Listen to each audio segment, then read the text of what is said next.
الحمد لله رب العالمين والصلاة والسلام على سيد الأنبياء والمرسلين أما بعد فأعوذ بالله من الشيطان الرجيم بسم الله الرحمن الرحيم مل کر میرے ساتھ پڑھیں الصلاة والسلام علیک یا رسول اللہ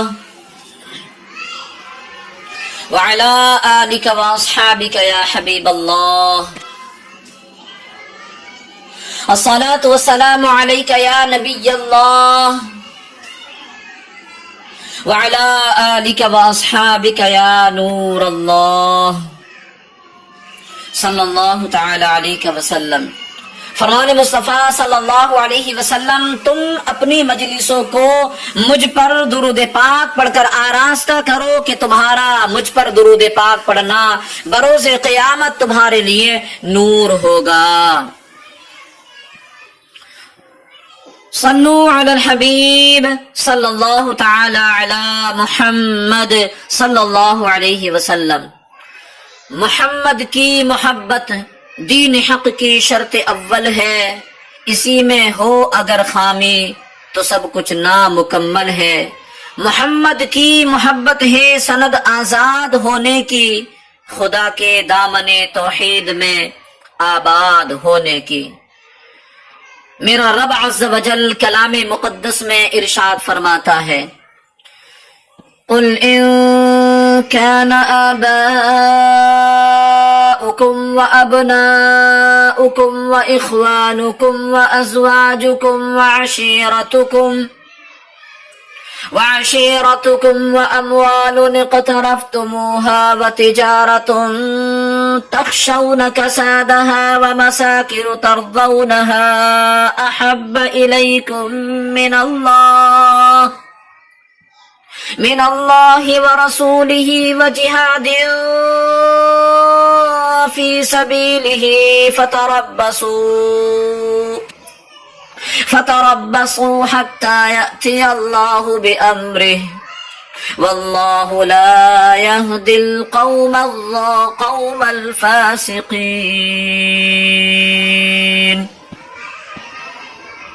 تم فرماؤ، اگر تمہارے باپ اور تمہارے بیٹے اور تمہارے بھائی اور تمہاری عورتیں اور تمہارا کنبہ اور تمہاری کمائی کے مال اور وہ سودا جس کے نقصان کا تمہیں ڈر ہے اور تمہارے پسند کے مکان، یہ چیزیں اللہ اور اس کے رسول اور اس کی راہ میں لڑنے سے زیادہ پیاری ہو تو راستہ دیکھو یہاں تک کہ اللہ اپنا حکم لائے، اور اللہ فاسقوں کو راہ نہیں دیتا۔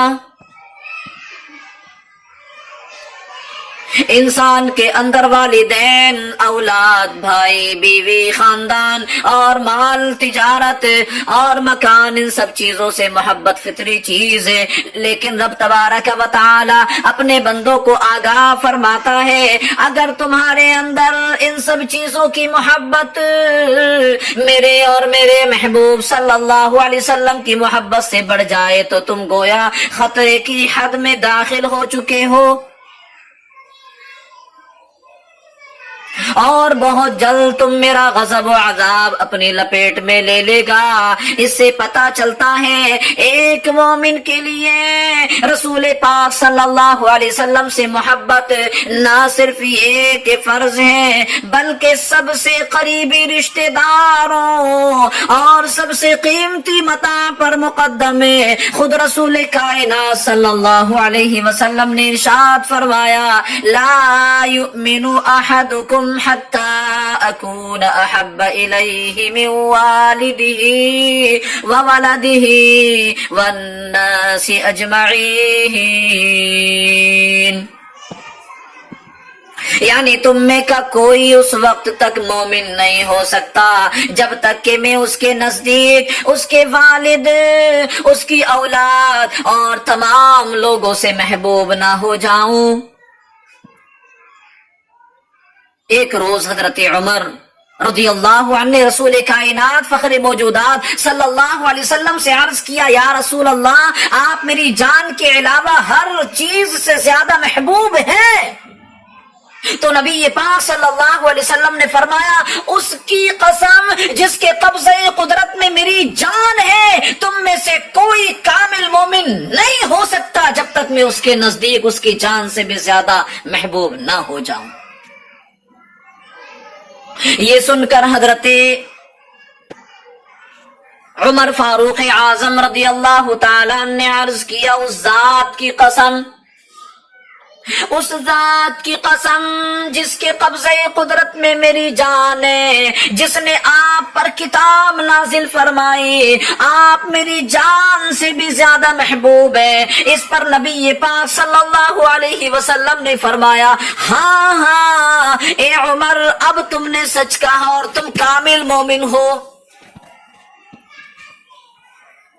جنگ احد میں ایک صحابیہ کے باپ، بھائی اور شوہر پروانہ وار لڑتے لڑتے شہید ہو گئے۔ انہیں جب یہ معلوم ہوا تو اس کا کچھ غم نہ کیا، بس یہ پوچھا کہ رسول پاک صلی اللہ علیہ وسلم کیسے ہیں۔ جب ان کو بتایا گیا کہ رسول پاک صلی اللہ علیہ وسلم بخیریت و سلامت ہے تو کہنے لگی، مجھے رسول پاک صلی اللہ علیہ وسلم کو دکھا دو۔ آپ کو دیکھ کر ایک اور روایت میں ہے کہ بے تابانہ آپ کا کپڑا پکڑ کر کہنے لگی، کل مصیبت بعدک جلل، آپ کے ہوتے ہوئے ہر مصیبت ہیچ ہے۔ یہ تھا محبت رسول کا جذبہ صادق۔ کیا اس کی نظیر مل سکتی ہے؟ کیا ایسا کوئی مثال لا کر کے دکھا سکتا ہے؟ حضرت عائشہ صدیقہ رضی اللہ تعالی عنہا بیان فرماتی ہے کہ ایک شخص نے رسول پاک صلی اللہ علیہ وسلم کی خدمت بابرکت میں حاضر ہو کر عرض کیا، یا رسول اللہ صلی اللہ علیہ وسلم، آپ یقیناً میرے نزدیک میری جان اور میری اولاد سے بھی زیادہ محبوب ہیں، لیکن جس وقت آپ یاد آ جاتے ہیں تو جب تک آپ صلی اللہ علیہ وسلم کی خدمت میں حاضر ہو کر آپ کو دیکھ نہ لوں قرار نہیں آتا، لیکن اس دنیا سے رخصت ہونے کے بعد جنت میں داخل ہو کر آپ انبیاء کرام علیہ والسلام کے ساتھ بلند مقام میں ہوں گے، اور میں نیچے درجے میں ہونے کے سبب اندیشہ کرتا ہوں کہ کہیں آپ کو نہ دیکھ سکوں۔ یہ سن کر رسول پاک صلی اللہ علیہ وسلم خاموش رہے۔ اتنے میں حضرت جبریل امین سدرہ کے مکین علیہ السلام یہ آیت کریمہ لے کر کے حاضر ہوئے، وَمَن يُطِعِ اللَّهَ وَالرَّسُولَ فَأُولَئِكَ مَعَ الَّذِينَ أَنْعَمَ اللَّهُ عَلَيْهِمْ مِنَ النَّبِيِّينَ وَالصِّدِّيقِينَ والشهداء والصالحين وحسن أولئك رفيقا۔ میرا مولا فرماتا ہے، اور جو اللہ اور اس کے رسول کا حکم مانے تو اسے ان کا ساتھ ملے گا جن پر اللہ نے فضل کیا، یعنی انبیاء اور صدیق اور شہید اور نیک لوگ، یہ کیا ہی اچھے ساتھی ہیں۔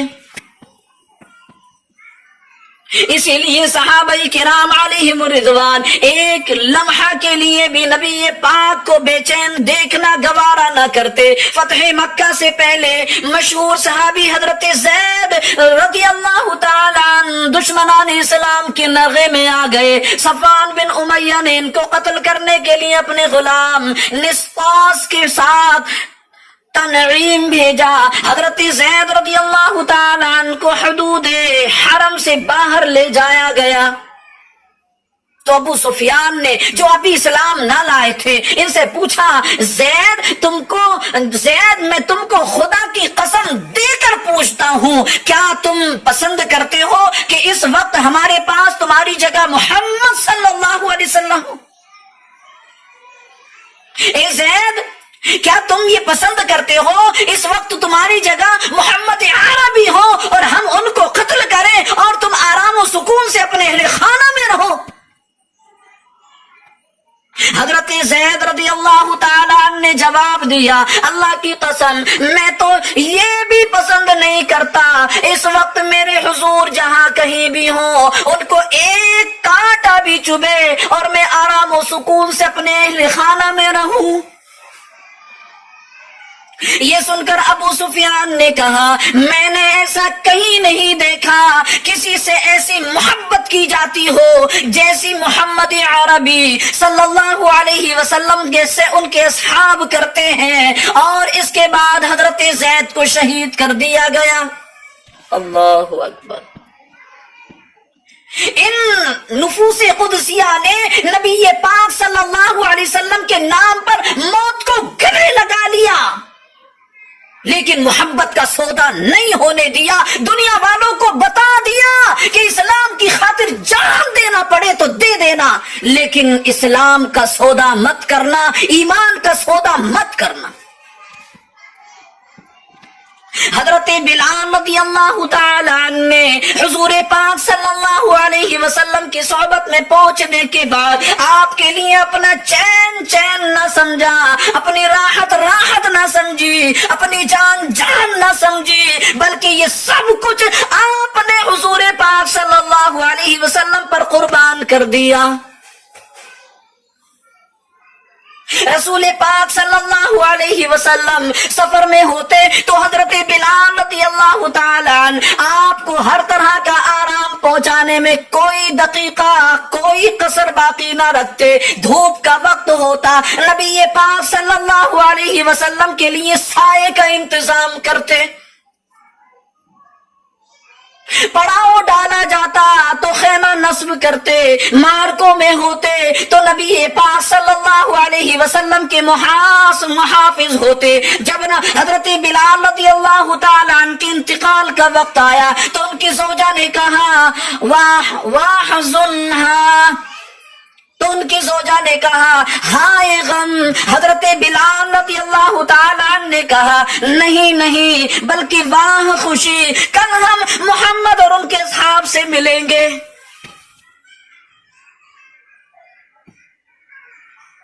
اور جس سے محبت ہوتی ہے اس کی ہر چیز سے محبت ہوتی ہے، اس کی ہر ادا سے محبت ہوتی ہے، اس کی رفتار سے محبت، اس کی گفتار سے محبت، اس کے لباس و طعام سے محبت، غرض کے ہر چیز سے محبت کی جاتی ہے۔ حضرت عبید بن جریر نے حضرت ابن عمر سے کہا میں نے دیکھا آپ بیل کی دباغت کے لیے کیے ہوئے چمڑے کا بے بال جوتا پہنتے ہیں۔ حضرت عبداللہ ابن عمر رضی اللہ عنہ نے فرمایا میں نے رسول پاک صلی اللہ علیہ وسلم کو دیکھا کہ آپ ایسا ہی جوتا پہنا کرتے تھے جس میں بال نہ ہو، اسی لیے میں نے بھی ایسا ہی جوتا پہننا پسند کرتا۔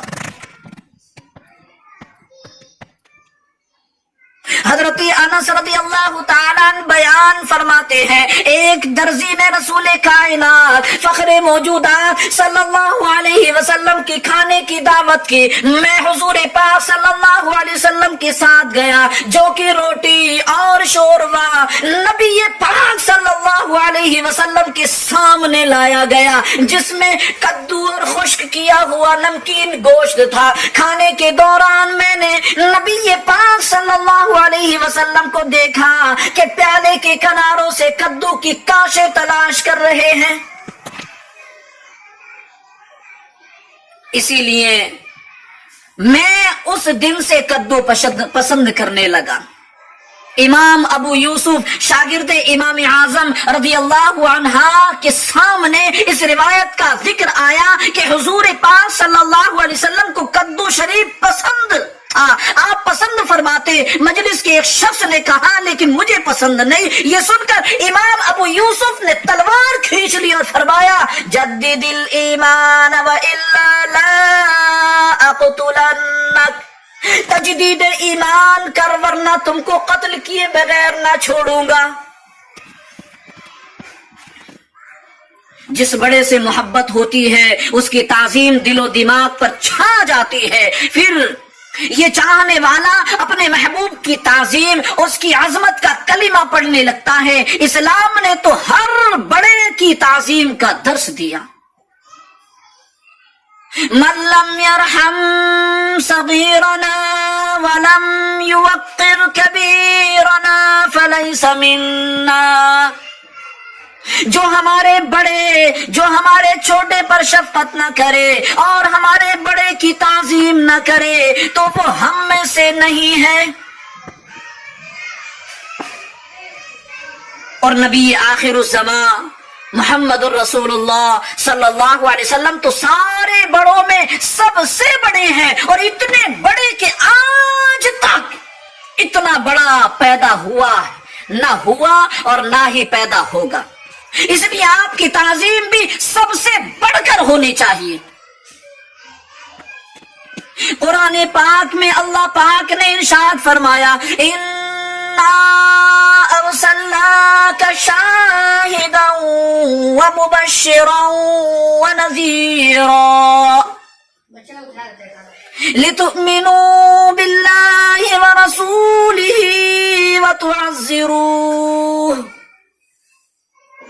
وَتُعَزِّرُوهُ وَتُوَقِّرُوهُ وَتُسَبِّحُوهُ بُكْرَةً وَأَصِيلًا. بے شک ہم نے تمہیں بھیجا حاضر و ناظر اور خوشی اور ڈر سناتا تاکہ اے لوگو تم اللہ اور اس کے رسول پر ایمان لاؤ اور اس رسول کی تعظیم و توقیر کرو اور صبح و شام اللہ کی پاکی بولو. آپ غور کریں، اس آیت میں پہلے ایمان باللہ اور ایمان بالرسول کا مطالبہ کیا گیا ہے، اور اس کے بعد رسول پاک صلی اللہ علیہ وسلم کی تعظیم و توقیر کا حکم دیا گیا ہے، اور پھر اللہ نے اپنی تسبیح کا حکم ارشاد فرمایا ہے. رب تعالی نے اپنی تسبیح پر اپنے رسول صلی اللہ علیہ وسلم کی تعظیم و توقیر کو مقدم کر کے عظیم تعظیم حبیب کی اہمیت و عظمت میں کس قدر اضافہ کر دیا. گویا آپ کو شاہد، مبشر اور نذیر بنا کر اس لیے بھیجا گیا ہے کہ لوگ اللہ اور اس کے رسول صلی اللہ علیہ وسلم پر ایمان لائیں اور رسول پاک صلی اللہ علیہ وسلم کی تعظیم کریں اور پھر رب عز و جل کی تسبیح بیان کریں.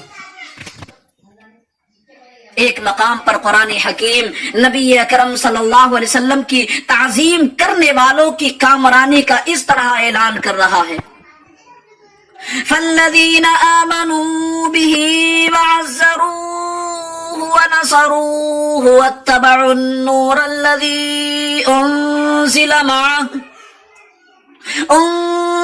مَعَهُ أُولَئِكَ هُمُ الْمُفْلِحُونَ. تو وہ جو اس پر ایمان لائے اور اس کی تعظیم کرے اور اسے مدد دے اور اس نور کی پیروی کرے جو اس کے ساتھ اترا وہی بامراد ہوئے.